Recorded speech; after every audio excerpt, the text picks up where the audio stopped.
cold as a razor blade. Episode of the Snake Pit, and of course, I can never do it without the man himself, WWE Hall of Famer, the master and creator of the DDT, Jake the Snake Roberts. Jake, we got something pretty special going on today, don't we? Yeah, we do, man. I got Christmas cards. That's pretty damn special. Yep. You and Cheryl have been busy there filling out some Christmas cards, Been right? doing it all morning, man. Folks, Cheryl put something out on her social media about that, and you've got to follow her on social media for more updates. She's at Cheryl Roberts on Facebook and at Real Cheryl Roberts on Instagram. So go out of your way to follow her and check her out as well as Jake. But Jake, not only are you in the holiday spirit over there doing your thing, but also recently here on the show, you and I have been going over the entirety of your history in the Florida Territory, 1982 into 1983. We're in December 1982 now, we're getting there. So excited to start talking about that. But I thought, why not bring on somebody who was there and present with you through all of it? And Jake, who is that somebody? I'll let you spill the beans. Bill Alfonso. There he is, Daddy. Bill Alfonso. What's going on, man?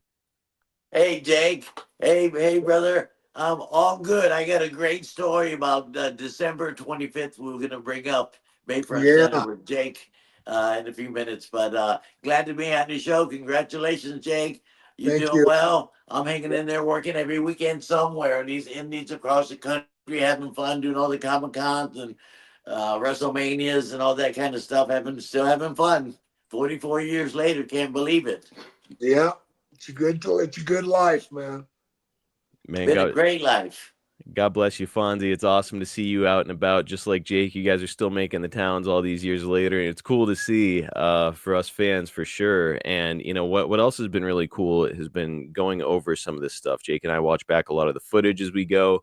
And one of the things that really made me want to get you on the show was that I noticed that during one of Jake's most iconic moments in the Florida Territory, when he broke Barry Windham's nose, the man in the ring just happened to be you. So before we start to get into all the details, Florida, was it the first time that you two had ever crossed paths? Yes. Yeah. Because I was trying to break in 1978. I went out to Texas to try to break in with the Von Erichs as a referee. I wanted to wrestle, but I was 155 pounds.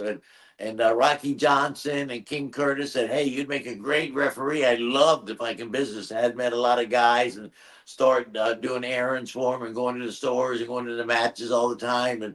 And so Rocky Johnson and King Curtis somehow got me out in Texas in 78. But they had Bronco Lubitsch, David Manning, they all, but there was 4 territories. Joe Blanchard had San Antonio and Yeah, the Funks at Amarillo and all that, and of course the Von Erichs at Dallas area, and Paul Bosch only ran Houston. So actually it was 4 territories, but they had their own referees. But I was out there for about 6 months, and I worked about 4 or 5 times in 6 months. So I said, man, I gotta go. And you remember Paul Jones, Jake, little number one, Paul Jones? oh yeah, He said, Fonzie, I heard you were leaving. I said, yeah, they got David Manning, Bronco Luke, all the guys. There's no way I can get a full-time job here, so I'm just going to go home. He said, well, Gerald Briscoe is a great friend of mine. And why don't you go to the Florida office, tell them I sent you and that you refereed out here. And if they can use you, you'll be available. So I did. And I did do that. I had a meeting with Gerald Briscoe at the Sportatorium upstairs. He was Dusty's assistant booker. And I said, look, I work for Joe Blanchard. I work for the Von Erichs. I didn't tell him I worked 6 times in 6 months, so only 6 shows. He said, well, you got the qualifications. You've been around. I said, yeah. He said, unfortunately, we can't use you right now, but leave your name with Charlie Lay downstairs. And maybe this summer, if we run 2 shows or something, can have. This was on a Monday. This is a Monday. Never forget it. So I went down, left my name with Charlie Lay. And they ran West Palm Beach on Mondays. Remember, Jake? Every Monday yep, night, West Palm, Tampa, Tuesday, Wednesday, Miami. So yep. the referee had the 3 main events with him in the car on the way to West Palm Beach. He had a flat tire, and he didn't have no spare tire. They missed the show. Dusty fired him, and they hired me, and I've been in the business ever since. There you go, bro. Man, Right spot at the right time. And, so I learned on the fly, basically. And back then, the heels and the babyface would get dressed in 2 different dressing rooms. So I'd meet Dusty at 7, not 7:15. I was late one time, 7:15. So why are you late? I said, well, the place is sold out. There's a long line to get in. And he said, never be late. So I was never late again. So I would meet Dusty at 7. He'd give me all the finishes. I'd go over to the hillside and give all the finishes out in some of the spots or whatever. And then that's how I learned the business so good. I was a great mind, working with Dusty and Eddie Graham and Jake and Barry Windham and all these guys and the Funk, Story Funk, man, those 60-minute Broadways were too much, man. Yes, they were. But how I got around those 60-minute Broadways, in my mind, I would have 4 15-minute matches and it'd go by pretty quick. There you go. You got to kind of break it down, right? Yeah. Now, when Jake Roberts comes into the territory, he's fresh off a run in Mid-Atlantic, and big, tall, Jim handsome Crockett. kid. Yep. Yeah, he had been there with Crockett, and now here he comes, young, kind of coming into his prime. What were your initial impressions of the Snake when he arrives there in Florida? Well, I really didn't know him that well. We got along quick. We're in the business and we're working in the ring. So this is like a brotherhood. So we got along just perfect. And he was a hell of a worker. Had one of the best punches in the business, no doubt the best DDT, and could work his ass off. And he had that run with Barry Windham, man. They went 60 minutes sometimes, 30 minutes. Yeah. It was crazy. Great workers, great to be around. We ended up riding together a lot. Kevin Sullivan, who we just lost, God bless him. Um, we had some hell of good times, man. Cause we were at West Palm Beach on Monday, 200 miles there, 200 miles back. Tampa every Tuesday, Miami Wednesday. We would tape TV Wednesday morning, 2 hours, and drive to Miami, drive back. Cause Jacksonville was the next day. Friday and Saturday was spot shows. Could be the Bayfront Center or Lakeland Civic Center. Big business. And Sunday Orlando. Just repeat itself week after week, month after month, year after year. Jake, how do we draw 3,000 to 5,000 people in Tampa every fucking Tuesday? How do we draw 5,000 people every Wednesday in the convention center? How do we I do don't that? know, bro. I don't know. You know? Man, incredible. And I think it really speaks to kind of like the storytelling and whatnot that was going on in the territory at the time. It's got to be something like that. But, you guys you were laying out that schedule there. And Jake has told me before it was essentially a 7-day week per week job. No And days off. No yeah, days off. no time You to got enjoy if the you got Florida hurt, weather. you got off, and then you work hurt too. Yeah. So the time in the car, I assume that was kind of like your time off, right? Where you guys get to blow off a little steam and have some fun. Yeah, we had some long trips, man. It was 200 miles in West Palm, 200 miles back, 300 miles in Miami, 200 miles to uh, Jacksonville. It was just crazy, man. Crazy traveling.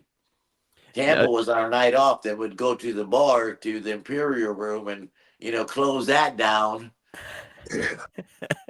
any fun memories from hitting the bar on your little night off there in Tampa? Well, I learned how to drink.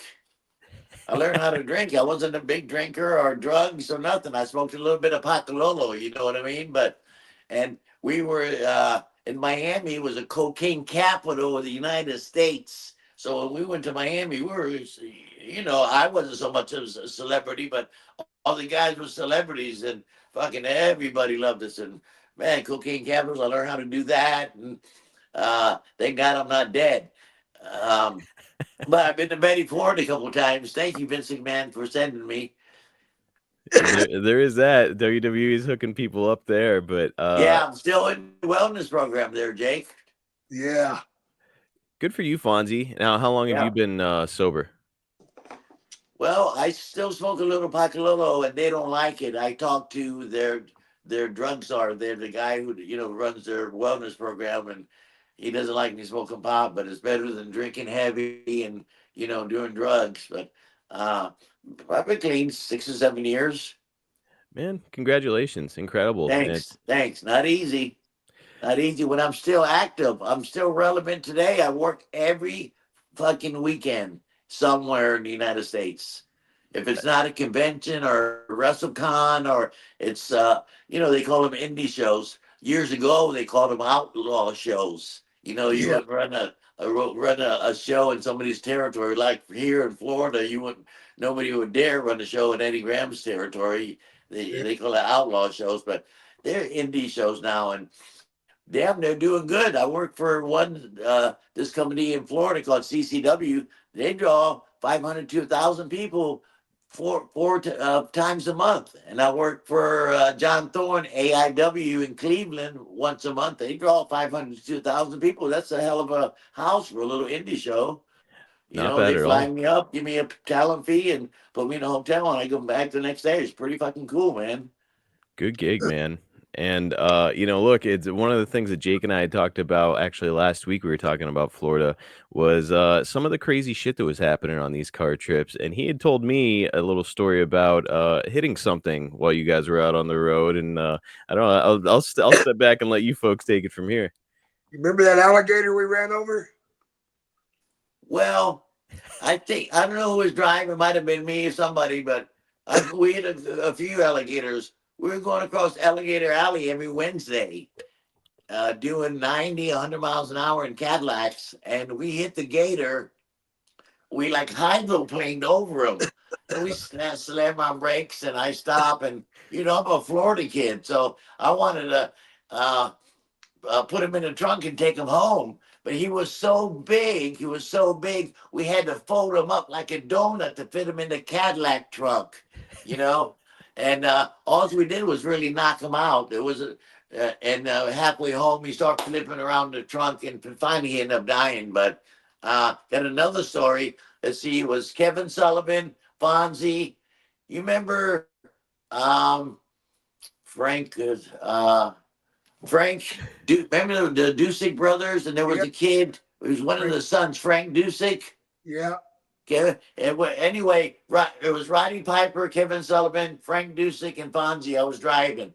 We're going across Alligator Alley, and this is his first time Piper's in the territory. He's a Canadian. He's never seen an alligator, so he's seeing all these alligators on the side of the canal and shit.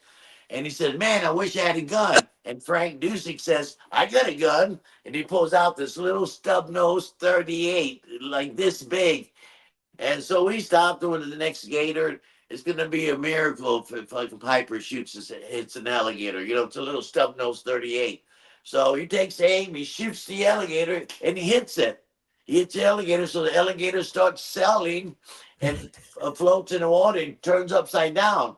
So Kevin Sullivan had this bright idea. He says, "Piper, why don't you swim out and get the gator?" He's dead. He said, "I'll go over 20 feet down and draw the other alligators towards me while you go out there and grab the dead gator." So Piper took all his clothes off. He was in his underwear, swimming across a 40-foot wide canal to get the dead gator, but the gator was working. So he flipped over when Piper was halfway to him and started chasing Piper. And Piper started swimming. It looked like a cartoon, like a roadrunner running in place. It was pretty fucking funny. So that's one of the, a couple of the alligator stories. Boy, those Florida they're working gators down there in Florida. Yeah, it's crazy. Okay, guys, let's take a quick minute to talk about our great sponsor, BlueChew. Let me tell you guys, I get asked about BlueChew all the time, and the question is pretty much always the same. Does it actually work? Well, look, if you're asking that question, it's time for you to find out for yourself if BlueChew is working. They put their money where their mouth is, pal, because they're giving you a month for free. There is nothing worse than when you get into the bedroom, you're ready to go, your partner's ready to go, but you look down and your little pal down there is just staring at the carpet. Let's get that guy back to work with BlueChew. BlueChew is an online service that delivers the same active ingredients as Viagra, Cialis, and Levitra, but at a fraction of the cost and in chewable form. The process is simple. Sign up at BlueChew.com, consult with one of their licensed medical providers, and once you're approved, you'll receive your prescription within days. BlueChew tablets are made right here in the good old US of A and prepared and shipped direct to your door. You want to know the best part? It's done online. That means no visits to the doctor's office, no weird, awkward, uncomfortable conversations anymore, and no waiting in line at the pharmacy. You can take them anytime, day or night, so you can plan ahead or be ready when that opportunity arises. We have all heard the saying, it's important to have confidence. People like confidence. Women like confidence. And if you're going into the bedroom without confidence, you are not going to perform well. It's not going to be a fun experience. Why not give yourself an opportunity to leave a lasting impression on your partner? Who knows? It might just be the best sex of your life that you've been missing out on. Come on, time to take advantage. Try it for a month for free and see for yourself. I think that you're going to love it. And I think more importantly, your partner's going to love it. BlueChew has told me this themselves. They want men rock hard. They've been saying that. That's their mission. They will not stop until every man is bricked up like a brick house, till every tent is pitched, till every rod is raised. It's time to discover your options at BlueChew.com. We've got a special deal for our audience. Try BlueChew free. Just pay $5 shipping at checkout when you visit BlueChew.com. That's BlueChew.com to receive your first month free. Visit BlueChew.com for more details and important safety information. And we want to thank BlueChew for sponsoring the Snake Pit. Man, unbelievable. So cool. Like some of the experiences it sounds like you guys had are amazing. I know that I saw a picture of you as a younger man there in Florida, and you had that nice curly hair, and it makes me wonder. Jake was saying that you guys used to set each other's hair on fire in the cars. Well, sometimes, and the guys get carried away and do so. There's a early '80s shot. Here's one with Andre the Giant. Like in my very early 20s, 21, 22 years old. Got a little fro going. Because it was my job to like the the people who would come in for the week, like Fabulous Moolah, they would come in for the week specialty, and it was my job, the referee, to pick them up and take them around for the week. It was my job to pick up Andre, take him around for the week. It was my job to pick up the midgets, take them around the week. It was my job to pick up anybody who came in. Abdullah the Butcher come in for the week. We bring these guys in to put our guys over, or they were big draws. Andre was a huge draw, so was Abby, Abdullah and Fabulous Moolah. Can you imagine? I go back with Fabulous Moolah. It's crazy. When I started in 1980, full time, May of 1980, I was catching the tail end of the careers of Bobo Brazil and all these guys like that. So it was amazing for me to work with all these guys. Then it was Dusty's generation after Bobo's. And then our generation, which is Jake Roberts and Barry Windham and me, our generation. So I've been through a few different generations and still active today. It's crazy. So those car rides would get wild. I remember Pat. You remember Pat Tanaka, Jake? Oh yeah. It was Angela Mosca. Speaking of Angela Mosca, they would drink beer in a car. That was a big thing. You can't drink liquor because you get too fucked up to drive, but you can drink a 6-pack of beer and be fine. So we were on our way home, and fucking Pat Tanaka, Angela was driving. We were coming back from like Immokalee or something, 170 miles from Tampa. And Pat Tanaka had to pee, so he'd stop and we'd get out and pee. And so he had to pee 2 or 3 times, and Angela Vasquez just left him on the side of the road. Just left him. He said, fuck him. He's got to learn to hold his beer. He just left him. It was 100 miles from Tampa. With no fucking nothing, just his shoes, his pants, and his shirt. What the fuck? Hoping one of the guys was behind us that would, could flag him down. Shit like that. And Man, unbelievable. And yeah. I had talked to you before about Mosca on the phone, and you said Mosca pretty good guy. Then I talked to Jake about him. He was like, he's a salty old prick. So Yeah, I he guess maybe was a we split the salty old difference. prick, but for some reason I was well liked. I know how to put all these guys over because, I work with them all the time. And Angelo was good to me. He liked me. He was a big Hamilton. He played Canadian football. He lived in Hamilton, right outside of Toronto. I think he played for the Hamilton Tiger Cats. Big old tough guy. But for some reason he liked me, and I got along well with him. But he was a river, been around the business, been in the football locker room for years, and then now he's a professional wrestler, been around for years and been all over the world, Japan, worked for Vince, all the big companies back then. Then he comes to Florida, and I start riding with him. I would change from click to click, and we end up riding with Kevin Sullivan and Jake and all of us together for a long time. That was pretty cool. But Angel Mosca was a little salty. Yeah. He had Yeah. his moments. Left Patchadaka on the side of the road 100 miles out with nothing.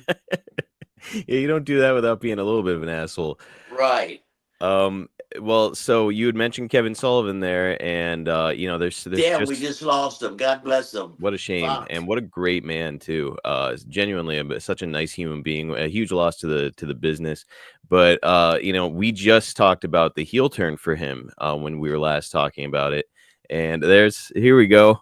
There he is. Oh my gosh, look at that young guy Kevin fighting Dusty. Sullivan had a great run here in the state of Florida with that gimmick. He turned devil and had Yes. all the guys. I sent you that little clip with Jake in it Yep. this morning. Yep. Phenomenal. Where Jake went to the dark side. He's a young, talented, fucking beautiful Jake, tall and thin, good looking. The women loved him. And then he went to the bad side, Kevin Sullivan, and it was crazy. It was And crazy, but and the we fans were lost. whipped He into a got some frenzy. type of cut on his leg or something, and got some type of sepsis, and traveled through his body, went up to his brain. At the end, he couldn't even feed himself. We just had a memorial down here for him last month, and his daughter was here telling me the story. And I had been working with him recently. He came down here and worked with this company called CCW a few times, so I got to see him recently and spend some time with him. And we were talking old times like we're talking right now. We couldn't be separated. We were together, every time he came down. It was pretty cool. In fact, he came and stayed at my home. I got a beautiful home, Jake. If you're ever down here, please come hang out with me. Sure will. Man, Sullivan, one of the best minds in the history of the business, and Oh, he was great, man. He was great. And there wasn't nothing like it. It was a new evolution. The Bobo Brazils and the Sheik, Sabu's uncle, the original Sheik, yep, all those guys, Abdullah the Butcher, and then our generation. I guess I'm in Kevin Sullivan's generation with Jake and all of us. A lot of us are dying out. Thank God we're still alive. Um, and damn, we had TV. It was crazy, and they put that. Kevin came up with that gimmick, had a great mind, and man, people bought it, and we were selling out, and all the holidays like Thanksgiving, we would run sell out Lakeland Civic Center, Bayfront Center, which I mentioned earlier. I'm going to tell the story now. It was Kevin Sullivan. They built it up. They had been working in the loser leaf town. Bayfront Center sold out, 10,000 people, 12,000 people, small venue, but 12,000 people is a big house for Florida, back in the day. And remember, we ran Tampa every Tuesday, we draw 4 or 5,000 people. So December 25th, I forgot what year it was, 82. 82, okay. So in the cage, Dusty Rhodes and the loser leave the state of Florida against Kevin Sullivan. Christmas night sold out. Place was packed, so everybody really expected Kevin to lose because Dusty was the booker. Everybody knew Dusty was the big star. There's no way he's gonna leave. No way. So everybody was saying goodbye to Kevin, all the fans and shit. So we have all the matches, 6 or 7 matches. Here comes the main event. Kevin Sullivan comes down. Here comes Dusty. The place is exploded, and they start having their match. They had a hell of they were good together. Kevin just threw the chops, and fucking Dusty would get the big juice all the time and stuff. So, uh, uh, and here comes Santa Claus. He was around all night passing out candy to the kids and presents and stuff, but it was kind of a skinny Santa Claus. Anyway, uh, and Jerry Prater, remember Jerry Prater used to make the programs and he used to shoot the footage at the crow's nest with the cameras. So Yeah. anyway, Jerry Prater's there shooting it. And here comes Santa Claus at ringside during the match. During the match, this big fucking loose leaf town match. And he's handing out stuff to the kids at ringside. He jumps over the rail, and Santa Claus fucking pulls out a pair of brass knuckles and gives them to Kevin Sullivan. And Sullivan nails Dusty and pins him 1, 2, 3. The people can't fucking believe it. And the soft camera follows Santa Claus back to the dressing room, and and he didn't. Santa Claus didn't know it, and he took his beard off, and it was Jake the Snake Roberts. Fucking, it was a big fucking deal. It was pretty cool. But Dusty came back as the Midnight Rider Yeah. and had his big run there. It was pretty fucking cool. What an angle! And I'll never forget. Sold out, Bay front center, Jake the Snake, Santa Claus giving Kevin the brass knucks, knocking him out. What a finish! Dude, great creative. And Jake, after the match, when you guys were trying to go back, I believe there's a story that goes with that, isn't there? Oh man, we was driving home and people are fucking screaming "fuck Santa." Oh, they wanted to fucking hang because Dusty was like a god in the country. You know, he was going all over the country, and he was a god down here in Florida. Man, he was big. And Didn't they wanted to kill Jake didn't a fan jump out of the balcony and break his leg or something? several times. Yeah. Well, boy, when a fan got the balls and did something stupid and got into the ring, jumped in, you know, the heels getting the heat on the baby face, and the fucking kid at ringside, big kid, jumps into the ring. That's like throwing a piece of meat to a lion that hasn't eaten 3 days. We were waiting for anything like that. They would beat the fuck out of these guys, man. I mean, seriously. And Man, we had all tough guys, Brian Blair, all these shooters and shit, man. It was crazy. and the It was heat that crazy. Jake and Kevin were getting, I'd imagine a lot of fans are trying to make their way in. Yeah, Yeah, especially we had quite a few run-ins, man. Especially who, Jake? the Bahamas. Oh my God, Tyree Pride in the Bahamas. Yeah, Remember the place we used to go to, the Bridge Inn, Joe High Guy, and he yeah, would feed us lobster at that great restaurant, and we yeah. would sell out the Bahamas, man.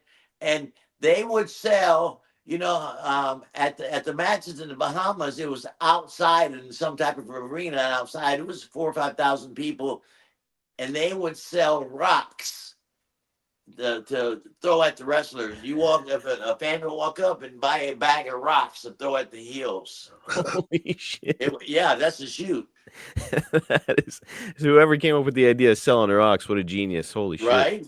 Right. So it was freaking crazy, man. Yeah, the Bahamas was dangerous, Yeah, real dangerous. dangerous. Well, Yeah. we're gonna go about another 4 minutes and then we're gonna wrap this one up. But before we go, I do have to ask, Hey, you can't wrap me up, Daddy. I can talk about Jake the Snake all day long, Daddy. Don't be wrapping Fonzie up. I got a lot of stories about Jake. Okay, I'm kidding, but I am so pleased to see you, Jake, and be on the show with you. Don't be afraid to pass my name on to Tony Khan, okay? No problem. All right, Daddy. For sure. And look, before we do go, I do want to ask, this Jake, one of the things that Jake and I keep talking about with that angle is just how revolutionary it was. A Satanist angle and involving religion in a professional wrestling storyline wasn't happening anywhere. And I don't really recall much of it since. Maybe The Undertaker did a little bit of it in the 90s. But what were your thoughts when it came to, I mean, this is a really hot angle involving Satan in the Florida territory where there's a bunch of conservative folks. Very conservative. A lot of people didn't like it, but they didn't know if it was real or work or what. They thought Kevin was really into the black magic, and he kind of was in a way. He read. Kevin was a big reader, and he would read all this stuff and then come up with these ideas. And it worked. I remember. I think we crucified somebody. I forgot who it was. One of the young superstars. It might have been Barry Windham, where we crucified him and taped him up like Jesus and some type of. It was on the ropes in the ring, but they bob wired his head up and he looked like Jesus. So I think we got a little bit of heat for that. I'll But bet. Holy it shit. happened, man. It happened. Kevin was great, man. I know he did the Army of Darkness stuff after. Jake, were you there for a crucifixion? No. Boy, they must have pushed it a little bit further after you left. Yeah, they did. They did, and we got heat with Channel 44. Our TV where we broadcasted championship wrestling from Florida. Man, incredible, incredible stories, and I'm so thankful that you came on, Fonzie. Before I let you go, you've got some things that you're selling, and where can people follow you? Well, I'm on Facebook. I'm on, X. It used to be Twitter, and I got some. I was a big ECW superstar there for a minute, and managing Van Dam, and and Sabu and Taz and stuff. And people, ECW had this great run, man. They kind of changed the business a little bit. They got with the hardcore. Vince McMahon wanted the doctor, his wife, and the two kids at ringside. The audience for ECW was 91% men from the age of 18 to 32. They wanted the hardcore blood, tables and chairs, hard action. But anyway, I get these jackets like this, jean jackets or whatever, and I sell them. And it says RVD Sabu Hardcore Legends Tour and stuff like that. Uh, a few little backpacks and stuff like this that come up.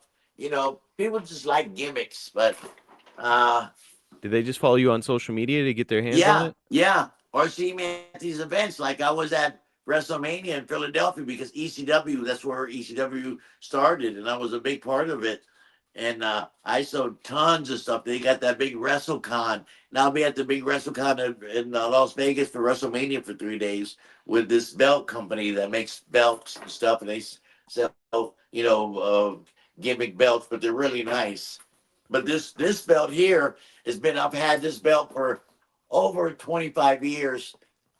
Somebody made it for Harley Race, and Harley Race gave it to me. So you could buy this if you gave me $100,000. Well, if you give me that kind of money, you can have it. But Harley Race gave this to me. It's been in my office ever since. I got a pretty cool office with a lot of wrestling paraphernalia and some cool stuff that Jake, you would love to see some of the pictures and stuff. And I got stacks of magazines from Bill Apter and all those that I've collected throughout the years. And I'm on some of the covers. And we're all over. Florida was a hot territory. Jake, you're all in these magazines. So they started in the 80s. That's how we used to get all our info. The fans used to get the info from the wrestling magazines.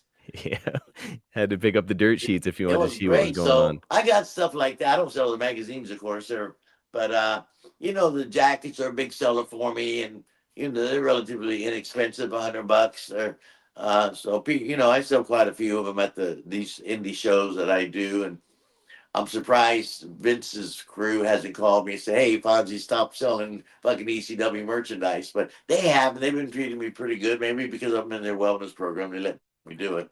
Man, do it till the wheels come off. And guys, we're gonna wrap this one up now today. Fonzie, I want to thank you so much for coming on. Jake, awesome as always to chat with you, and really cool to look back at those Florida days. And we'll continue to look back at it here soon. Hell yeah, Daddy. You can Here, bring me fine. on anytime. I can keep talking. Hey, Jake, you're so old. I used to watch you on black and white TV when I was a kid. I remember that. I love you guys. I love you, Jake.